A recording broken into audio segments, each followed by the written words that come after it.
Last class में हमने start किया था संघीय न्यायपालिका, द यूनियन जुडिशरी। ठीक है, उसमें हमने पढ़ा था सुप्रीम कोर्ट। तो आर्टिकल 124 से लेके 128 तक हम लोग पढ़ चुके थे, यानी कि एडहॉक जजेस तक। ठीक है, अब स्टार्ट करते हैं हम आर्टिकल 128 तक।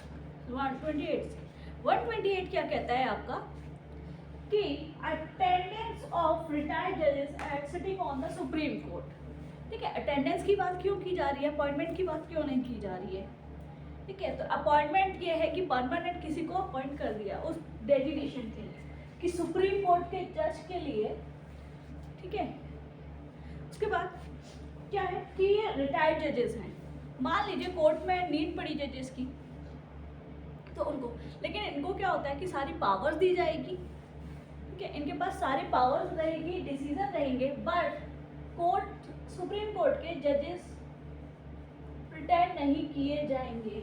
ठीक है, लैंग्वेज पढ़ लेते हैं जरा क्या कह रहे हैं। ठीक है, पहले तो इसको जरा फुटनोट पढ़ लेंगे आर्टिकल 128 का। क्या कह रहा है, उच्चतम न्यायालय की बैठकों में सेवानिवृत्त न्यायाधीशों की उपस्थिति। ठीक है, प्रेजेंस की बात की गई है, जो वर्ड दे रहा है यहाँ पे अटेंडेंस। ठीक है, क्या कह रहा है, इस अध्याय में किसी बात के होते हुए भी भारत का मुख्य न्यायमूर्ति किसी भी समय राष्ट्रपति की पूर्व सहमति से किसी व्यक्ति से जो उच्चतम न्यायालय का। ठीक है, अब बात आ जाती है कि इनको अपॉइंट कौन कर रहा है ना। तो सुप्रीम कोर्ट के जो सीजीआई है, ठीक है, वो प्रेसिडेंट की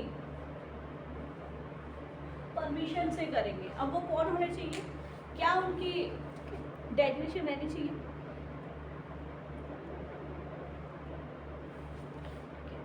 आपका ये सीजीआई नहीं रहेंगे, सीनियर रहेंगे सिर्फ चीफ जस्टिस। ठीक है, मुख्य न्यायमूर्ति। तो क्या कह रहा है यहाँ पे कि भारत का मुख्य न्यायमूर्ति किसी भी समय राष्ट्रपति की पूर्व सहमति से किसी व्यक्ति से जो उच्चतम न्यायालय, फेडरल न्यायालय के न्यायाधीश पद पर धारण कर चुका। ठीक है, या तो सुप्रीम कोर्ट के जज रहे हो या फेडरल कोर्ट के जज रहे हो। नेक्स्ट क्या बोल रहा है, या जो उच्च न्यायालय के न्यायाधीश का पद धारण कर चुका हो और उच्चतम न्यायालय का न्यायाधीश नियुक्त होने के लिए समय रूप से अहित, ठीक है, या फिर हाई कोर्ट के जज रह चुके हैं। फिर क्या कह रहा है कि उच्चतम न्यायालय के न्यायाधीश के रूप में बैठने और कार्य करने का अनुरोध कर सकेगा, और प्रत्येक ऐसा व्यक्ति जिससे इस प्रकार अनुरोध किया जाता है, इस प्रकार बैठने और कार्य करने के दौरान ऐसे भत्तों का हकदार होगा जो राष्ट्रपति आदेश। ठीक है, वहाँ बैठेंगे, उनके जो सैलरी या रिम्यूनरेशन रहता है उसको कौन डिसाइड करेगा, प्रेसिडेंट। ठीक है, फिर क्या कह रहा है, न्यायालय के न्यायाधीश की सभी अधिकारिता, ठीक है, जुडिक्शन पावर होगी, विशेष अधिकार होंगे उनको, कुछ, ठीक है, पावर्स भी दी जाएंगी। लेकिन क्या बोला, अन्यथा उस न्यायालय का न्यायाधीश नहीं समझा जाएगा। ठीक है, जो मैंने आपको बता दिया कि उनको सुप्रीम कोर्ट का जज प्रिटेंड नहीं करेंगे कि ये सुप्रीम कोर्ट के जज है। ठीक है, एक प्रोवाइजो दे रहे हैं कि परंतु जब तक यथापूर्वक व्यक्ति उस न्यायालय के न्यायाधीश के रूप में बैठने और कार्य करने की सहमति नहीं दे देता है, तब तक इस अनुच्छेद की कोई बात ऐसे करने के लिए अपेक्षा करने वाली नहीं। ठीक है, जिसको भी अपॉइंट किया जा रहा है, ठीक है, तो वो जब तक अपनी क्या बोलते हैं एक्सेप्टेंस नहीं देते तब तक उनको नहीं। ठीक है, नेक्स्ट आया था आपका आर्टिकल 129। 129 क्या कहता है, court of records. Court of records क्या है कि पहला तो याद है कि सुप्रीम कोर्ट को पनिशमेंट, ठीक है, पनिशमेंट का राइट है। देन उनको जो भी रिकॉर्ड्स का, ठीक है, सुप्रीम कोर्ट में रिकॉर्ड्स का पढ़ लेते क्या कह रहा है, उच्चतम न्यायालय अभिलेख न्यायालय होगा, यानी कि कोर्ट्स ऑफ रिकॉर्ड्स होगा, और उसको अपने अवमान के लिए दंड देने की शक्ति सहित ऐसे न्यायालय की सभी शक्तियां होंगी। ठीक है, क्या बोल रहा है, अपने अवमान के लिए, यानी कि कोई उसकी अवहेलना कर रहा है, जिसे हम कंटेम्प्ट ऑफ कोर्ट कहते हैं। ठीक है, आपका यहाँ पे वर्ड भी आ रहा है, contempt of itself. The Supreme Court shall be court of record and shall have all the powers such a court including the power of punish for contempt of itself। ठीक है, फिर आते हैं हम आपका 130 पे।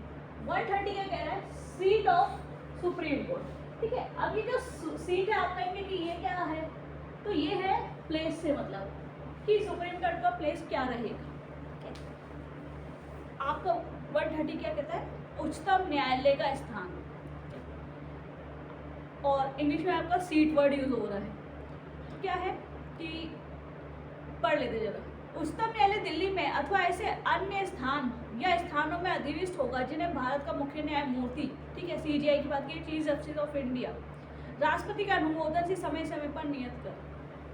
ठीक है, क्या बोला जा रहा है कि दिल्ली में है, उच्चतम न्यायालय दिल्ली में अथवा ऐसे अन्य स्थानों या स्थानों में अधिविष्ट होगा जिन्हें भारत का मुख्य न्याय, ठीक है। अभी तक हमारी जो सुप्रीम कोर्ट की है वो दिल्ली में है, उसकी कोई ब्रांच नहीं है, सॉरी बेंच नहीं है, ठीक है, बेंच बोलते हैं। जैसे आपका हाई कोर्ट की बेंच रहती है, ऐसी सुप्रीम कोर्ट की अभी कोई बेंच नहीं है। तो यही बोला गया है कि अगर ब्रांच होगी तो सीजीआई की हेल्प से या फिर कह सकते हैं कि उनके सजेशन से राष्ट्रपति के द्वारा नियत करा जाएगा कि हाँ भाई टाइम टू टाइम नीड पड़ रही है तो एक बेंच इसकी कर दी गई। ठीक है, फिर आते हैं हम आर्टिकल 131 पे। 131 आपकी बात करता है जुरिडिक्शन की। ठीक है, आर्टिकल 131 आपकी बात करता है, या कह सकते हैं कि ओरिजिनल जुरिडिक्शन। ठीक है, कि क्या इनका ओरिजिनल जुरिडिक्शन रहेगा। 131 क्या कह रहा है, उच्चतम न्यायालय की आरंभिक अधिकारिता, यानी कि ओरिजिनल जुरिडिक्शन के बारे में बात की जा रही है। Original jurisdiction of Supreme court. Jurisdiction क्या है कि उसकी कहाँ तक वो केस ले सकते हैं। तो आप देखेंगे जरा क्या कह रहा है, संविधान के उपबंधों के अधीन रहते हुए। पहली बात तो कॉन्स्टिट्यूशन के प्रोविजन चलेंगे। क्या बोला है, एक लॉस, ठीक है, एक इसी के साथ हम आर्टिकल रेड में आर्टिकल 71 का 1 और स्टडी कर सकते हैं, पढ़ सकते हैं। वहाँ पे क्या बोला है, भारत सरकार और एक या अधिक राज्यों के बीच, ठीक है, यहाँ जुरिडिक्शन रहेगा। हाँ, 71 का 1 क्लॉज जब आप पढ़ेंगे वहाँ पे क्लियर लिखा गया है कि जो सरकारों के बीच जो भी मतभेद होंगे तो लास्ट जो डिसीजन रहेगा वो सुप्रीम कोर्ट का रहेगा। ठीक है, फिर आपको क्या कह रहा है, एक और भारत सरकार और किसी राज्य या राज्यों और दूसरी ओर एक या अधिक अन्य राज्यों के बीच, ठीक है, वहाँ इनका जुरिडिक्शन रहेगा, 2 या अधिक राज्यों के बीच। फिर क्या कह रहा है, किसी विवाद में यदि और जहाँ तक उस विवाद में ऐसा कोई प्रश्न अंतर्मिलित है जिस पर किसी विधिक अधिकार का अस्तित्व या विस्तार निर्भर है तो वहाँ तक अन्य न्यायालयों का वर्जन करके उच्चतम न्यायालय को आरंभिक अधिकारिता होगी। ठीक है, कोई भी किसी में इशू क्रिएट हो रहा है, कुछ भी है, तो वहाँ सुप्रीम कोर्ट को पूरी अथॉरिटी रहेगी, उनका जुरिडिक्शन रहेगा। ठीक है, फिर आपका आ जाते हैं हम आर्टिकल 132 पे। ओके, आर्टिकल 132 बात करता है आपकी कि कैसे केस या अपील हो सकती है सुप्रीम कोर्ट में। सभी केसेस की हो सकती है, देख लेते क्या कह रहा है। कुछ मामलों में अपील की बात की गई, कुछ मामलों में उच्च न्यायालय से अपीलों में उच्चतम न्यायालय की अपीलीय अधिकारिता। ठीक है, अपील की पावर्स बता दी गई है कि जो हाई कोर्ट की जो अपील केसेस की अपील होगी वो आपकी सुप्रीम कोर्ट में होगी। अब देख लेते हैं उसमें कौन कौन से इंक्लूड किया। क्या कह रहा है, भारत के राज्य क्षेत्र में किसी उच्च न्यायालय की सिविल, ठीक है, डांडिक यानी कि क्रिमिनल पनिशमेंट जो आपकी आईपीसी और जो उसकी प्रोसीडिंग चलती है सीआरपीसी के थ्रू, यानी कि अब जो आपका बीएनएस और बीएनएसएस हो गया है प्रेजेंट में,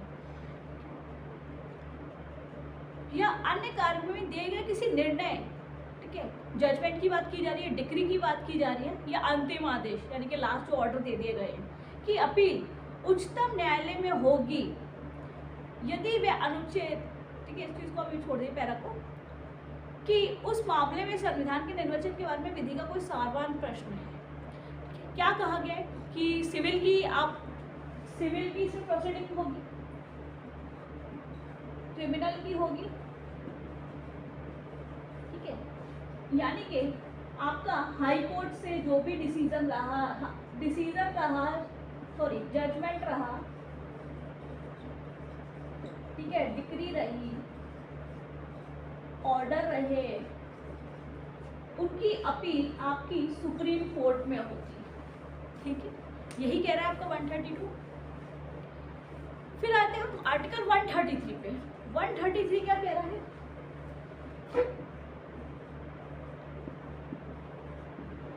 ठीक है, 133 क्या कह रहा है कि सिविल मामलों की अपीलें, क्या बोला, उच्च न्यायालय से सिविल विषयों, मैटर की बात की जा रही है, विषयों से संबंधित अपीलों में उच्चतम न्यायालय की अपीली अधिकारिता।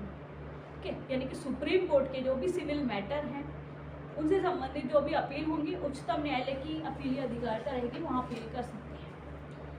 ठीक है, 132 133 में यही है कि 132 में बता दिया गया कि हाई कोर्ट की कौन सी जजमेंट्स की या डिग्री की या ऑर्डर की अपील आप सुप्रीम कोर्ट में कर सकते हैं। 133 सीधे सीधे कह रहा है कि आप सुप्रीम कोर्ट में सिविल मैटर्स की अपील कर सकते हैं। क्या कह रहा है, भारत के राज्य क्षेत्र में किसी उच्च न्यायालय की सिविल कार्यवाही में दिए गए किसी निर्णय, क्या कह रहा है कि कोई भी एरिया हो सकता है आपका भारत का, भारत के राज्य क्षेत्र में किसी उच्च न्यायालय यानी कि हाई कोर्ट जो डिसीजन दे रहा है, डिग्री दे रहा है, जजमेंट दे रहा है कि अपील उच्चतम न्यायालय में होगी। ठीक है, क्या कह रहा है क्लोज, उस मामले में विधि का व्यापक महत्व का कोई साधारण प्रश्न अंतर्विलित है, यानी कि कोई ऐसा क्वेश्चन पुट डाउन हो रहा है जो एक जनरल इंपॉर्टेंस रखता है या law of question general importance की बात की जा रही है। ठीक है, फिर बी क्लॉज क्या कह रहा है, उच्च न्यायालय की राय में उस प्रश्न का उच्चतम न्यायालय द्वारा विनिश्चय आवश्यक है। सीधी बात की जा रही है कि अगर सुप्रीम कोर्ट की क्या बोलते हैं आपका जा रहा है, वहाँ पे अपील जा रही है, तो सुप्रीम कोर्ट उस पर हाई कोर्ट की अपील जा रही है, हाई कोर्ट से अपील जा रही है सुप्रीम कोर्ट में। ठीक है, फिर आपका 134, ठीक है, आर्टिकल 134 किस बारे में बात कर रहा है आपका, क्रिमिनल जुडिशियल बारे में, कि क्रिमिनल की अपील की जा सकेगी। ठीक है, आपने पढ़ लिया पहले कि ठीक है सिविल दोनों मैटर की अपील हो रही है, दोनों मैटर की अपील हो रही है, फिर सिविल की अपील की बताई जा रही है। अब 134 में हम पढ़ेंगे क्रिमिनल की अपील। ठीक है, 134 क्या कह रहा है, क्रिमिनल की अपील होता है। क्या कह रहा है कि दांडिक विषयों में उच्चतम न्यायालय की अपीली अधिकारिता, यानी कि appellate jurisdiction of Supreme Court in regard to criminal matters. Civil matters की बात कर ली 133 में, अब क्रिमिनल मैटर्स की बात करते हैं 134 क्या कह रहा है, पढ़ लेते हैं। भारत के राज्य क्षेत्र में किसी उच्च न्यायालय की दांडिक कार्यवाही में दिए गए किसी निर्णय, अंतिम आदेश या दंडादेश की अपील उच्चतम न्यायालय में होगी। क्या सीधे बोल रहा है कि भारत के किसी राज्य क्षेत्र यानी किसी भी स्टेट की हाई कोर्ट की जो अपील होगी यानी कि क्रिमिनल अपील होगी वो आपकी सुप्रीम कोर्ट में हो सकेगी। ठीक है, फिर क्या कह रहा है, उच्च न्यायालय ने अपील एक लोग क्या कह रहा है, उच्च न्यायालय ने अपील में किसी अभियुक्त व्यक्ति की दोष मुक्ति के आदेश, ठीक है, यानी कि उसको फ्री कर दिया है कि उसके ऊपर कोई दोष नहीं है, दोष मुक्ति जो वर्ड आ रहा है कि उसको फ्री कर दिया गया है, एक्विटल इंग्लिश वर्ड आता है एक्विटल। ठीक है, तो उसके ऊपर कोई दोष नहीं है, कोई नहीं है, आदेश को उलट दिया है तो उसको मृत्युदंड आदेश दिया है। क्या कह रहे हैं कि उच्च न्यायालय ने अपील में किसी अभियुक्त व्यक्ति की दोष मुक्ति के आदेश को उलट दिया है और उसको मृत्युदंड दे दिया। जहाँ वो दोष मुक्त हो रहा था वहाँ उसको मृत्युदंड की सजा दे दी गई। इसकी अपील आप कर सकते हैं सुप्रीम कोर्ट में। फिर क्या रहा है, उच्च न्यायालय ने अपने अधिकार के अधीन किसी न्यायालय से किसी मामले में विचारण के लिए अपने पास मांग लिया है और ऐसे विचार में अभियुक्त व्यक्ति को निर्दोष ठहराया है, उसको मृत्युदंड दे देती है। ठीक है, लास्ट केस अभी एक कोलकाता वाला केस चल रहा था मेडिकल कॉलेज का, तो उसका क्या हुआ, सुओ मोटो सुप्रीम कोर्ट ने खुद लिया जब उन्होंने देखा कि कोलकाता में या पूरे कंट्री में ही एक प्रोटेस्ट चल रहा है डॉक्टर्स का, एक नॉर्मल पर्सनस का, तो सुप्रीम कोर्ट ने उसका सुओ मोटो लिया था। उससे पहले आप देखेंगे 2012 का केस था एक निर्भया वाला, ठीक है, वो दिल्ली का ही केस था, तो उसका भी वो सुप्रीम कोर्ट से उसकी पनिशमेंट दी गई 2020 में। ठीक है, तो ये क्रिमिनल की आपकी लेटेस्ट आ गया और ये लेटेस्ट केस है जहाँ भी फांसी दी गई थी और दोनों ही रेप के केस दी गई थी और दोनों ही रेप के केस। फिर क्या कह रहा है आपका कि सी क्लॉज, वह उच्च न्यायालय हाई कोर्ट की मामला उच्चतम न्यायालय में अपील किए जाने योग्य है। पहली बात है ना, सबसे इम्पोर्टेंट बात है कि वो मैटर हाई कोर्ट में अगर उसका जजमेंट दे दिया गया, ऑर्डर दे दिया गया, डिग्री दे दी गई है, ठीक है, वो मैटर सुप्रीम कोर्ट ट्रांसफ़र के लिए या अपील के लिए हो, ये नहीं है कि आप उस मैटर को लगा दे रहे हैं, appeal sorry not matter appeal कर दे रहे हैं। ठीक है, तो इस चीज़ का ध्यान रखा जाएगा कि वो मैटर योग्य हो। ऐसा नहीं कि कोई भी आलतू फालतू मतलब बिल्कुल सही डिसीजन हाई कोर्ट ने दिया और इस वजह से आप अपील कर रहे हैं सुप्रीम कोर्ट में, तो वहाँ से खारिज कर दिया जा सकता है। तो आज के लिए इतना ही, थैंक यू।